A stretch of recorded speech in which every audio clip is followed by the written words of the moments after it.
नमस्कार मित्रों। आज जो बात मैं आपसे साझा करने जा रहा हूं, उसे केवल कानों से नहीं बल्कि हृदय से सुनिए। कृपया इस वीडियो को अंत तक देखिए, क्योंकि हो सकता है कि आज कही गई कोई एक बात आपके जीवन की सबसे कठिन घड़ी में आपका सहारा बन जाए। आज हम उस सत्य पर बात करेंगे जिससे कोई भी मनुष्य अछूता नहीं है। दुख, असफलता, टूटन, अकेलापन और निराशा। दोस्तों, जीवन में ऐसा समय जरूर आता है जब सब कुछ होते हुए भी अंदर कुछ खाली सा लगने लगता है। जब मुस्कान चेहरे पर होती है पर आत्मा थकी हुई होती है। आज हम जानेंगे कि भगवान बुद्ध ऐसे समय के बारे में क्या कहते हैं, और जब जीवन बोझ बन जाए तो उसे फिर से जीने योग्य कैसे बनाया जाए। समय चाहे कितना ही कठोर क्यों ना हो, बुद्ध दो बातें कभी भूलने नहीं देते। पहली बात, ये समय स्थायी नहीं है, और दूसरी बात, तुम्हारे भीतर उससे बड़ा बल है।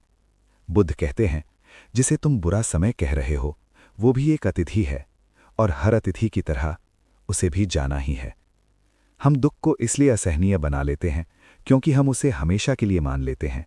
जब मन कहता है अब सब खत्म हो गया, तब बुद्ध कहते हैं नहीं, ये केवल बदल रहा है। बुद्ध और टूटे हुए घड़े की कथा। एक बार एक शिष्य बुद्ध के पास आया। उसके हाथ में पानी से भरा एक घड़ा था जिसमें एक दरार थी। वो बोला, भगवान, ये घड़ा बेकार है, इसमें जो भी डालता हूं वो रास्ते में ही गिर जाता है। बुद्ध मुस्कुराए और बोले, क्या तुमने देखा कि जिस रास्ते से ये पानी गिरा वहीं फूल उगाए? शिष्य मौन हो गया।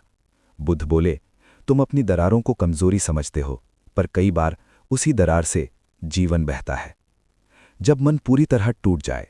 दोस्तों, मन का टूटना शरीर के टूटने से ज्यादा पीड़ादायक होता है। जब कोई अपना साथ छोड़ दे, जब भरोसा बिखर जाए, जब वर्षों की मेहनत एक पल में व्यर्थ लगने लगे, तब मन सिर्फ दुखी नहीं होता, वो थक जाता है। बुद्धि से कहते हैं भीतरी थकावट। ऐसी थकावट जिसमें नींद भी आराम नहीं देती और मौन भी शोर बन जाता है। बुद्ध का पहला संदेश, अपने दुख से भागो मत। बुद्ध कहते हैं, जिस दुख से तुम भागते हो वो तुम्हारे पीछे दौड़ता है, और जिस दुख को तुम देख लेते हो वो धीरे धीरे शांत हो जाता है। दुख को दबाना उस पर दूसरी पीड़ा चढ़ाना है। स्वीकार करना पहली चिकित्सा है। कह दो स्वयं से, हां, मैं दुखी हूं, हां, मैं थक गया हूं। ये कमजोरी नहीं, सत्य की शुरुआत है।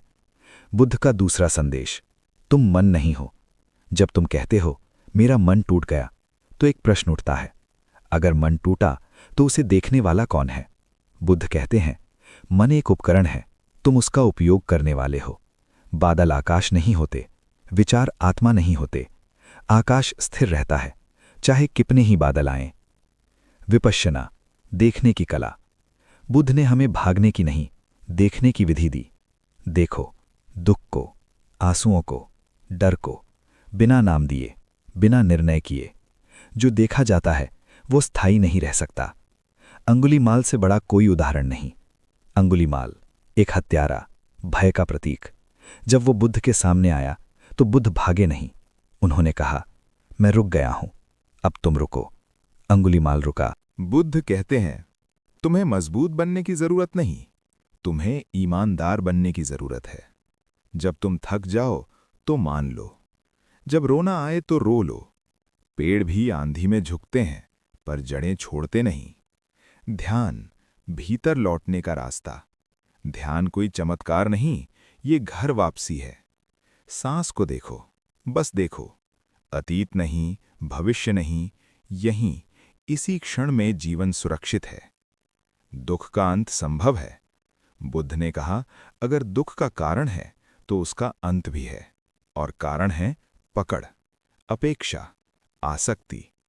छोड़ना सीखो, थोड़ा थोड़ा। अष्टांगिक मार्ग, जीवन जीने की कला।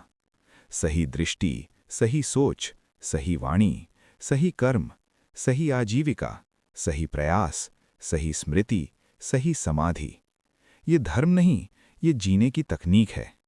जब सब कुछ चला जाए, बुद्ध कहते हैं, जो चला गया वो तुम नहीं थे, जो बचा है वही तुम हो।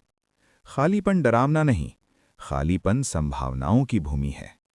अंतिम संदेश, अगर आज जीवन भारी लग रहा है तो ये याद रखना, ये भी बीत जाएगा और तुम इससे कहीं ज्यादा सक्षम हो। टूटना अंत नहीं, ये जागरण का द्वार है। अगर अंधेरा है तो बाहर नहीं, अंदर दीप जलाओ। दोस्तों, अगर इस संदेश ने आपके मन को थोड़ा भी छुआ हो तो इसे आगे बढ़ाइए, क्योंकि हो सकता है किसी और का जीवन आज आपकी वजह से थोड़ा हल्का हो जाए। धन्यवाद। शांत रहें, जागृत रहें। नमस्ते।